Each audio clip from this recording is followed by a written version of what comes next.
எந்த ஆயுதமும் இல்ல. நீலாம் ஒரு பொம்பளைன்னு ஆரம்பிக்கிறான், நில கொலைகிறான். ஏன் தெரியுமா? நாம் தகப்பன் வீட்டில் வளர்கின்றவர்கள் இல்லையா குழந்தைகளை? நமக்கு கெட்ட வார்த்தை பழக்கம் இல்லையே. நம் தாய் வீட்டில் என்ன கெட்ட வார்த்தை நமக்கு இருக்கு? இந்த சமூகம் எப்படிப்பட்டது?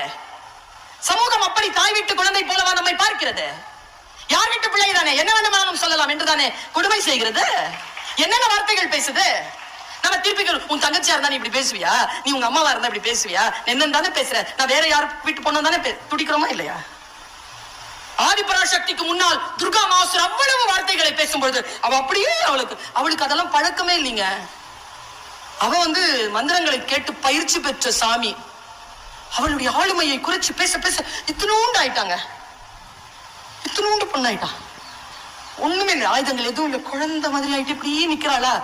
அவன் வாள் எடுத்துக்கிட்டு வெட்டுறதுக்கு வரும்போது எங்கிருந்தோ வந்தாருங்க மிஸ்டர் சிவபெருமான். ஹே சக்தி, நீதானடி சிவனுக்கே சக்தி தருகின்றவள், நீதானடி இந்த